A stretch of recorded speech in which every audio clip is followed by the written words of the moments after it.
ಸರ್ವಪಕ್ಷ ಸಭೆಯಲ್ಲಿ ಇಂದು ಕಾವೇರಿ ಭವಿಷ್ಯ, ಮಾಜಿ ಸಿಎಂಗಳು ವಿಪಕ್ಷ ನಾಯಕರ ಜೊತೆ ಸಿಎಂ ಮೀಟಿಂಗ್, ರೈತರ ಹಿತ ಕಾಪಾಡಲು ಬದ್ಧ ಎಂದ ಡಿಕೆ.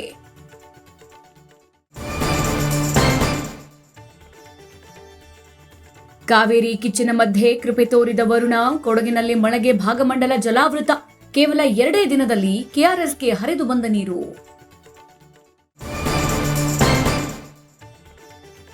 ಮೇಕೆದಾಟು ಬೆಂಬಲಿಸಿ ವಿಜಯ್ಗೆ ವಿಜಯೇಂದ್ರ ಪತ್ರ, ನೀರಿನ ಸಮಸ್ಯೆ ಪರಿಹಾರಕ್ಕಾಗಿ ಮಾತುಕತೆ ನಡೆಸಿ. ತಮಿಳುನಾಡು ಸಿಎಂಗೆ ಬಿಜೆಪಿ ರಾಜ್ಯಾಧ್ಯಕ್ಷ ಮನವಿ.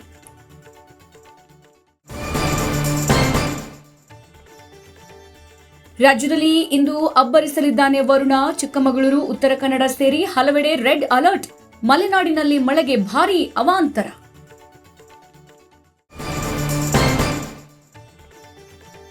ಕ್ಲೈಮ್ಯಾಕ್ಸ್ ಹಂತಕ್ಕೆ ಬಂತು ಸಂಪುಟ ವಿಸ್ತರಣೆ, ಮುಚ್ಚಿದ ಲಕೋಟೆಯಲ್ಲಿ ಬರಲಿದೆ ಪಟ್ಟಿ, ನಾಳೆ ಸಂಜೆಗೆ ಪ್ರಮಾಣ ವಚನ ಫಿಕ್ಸ್.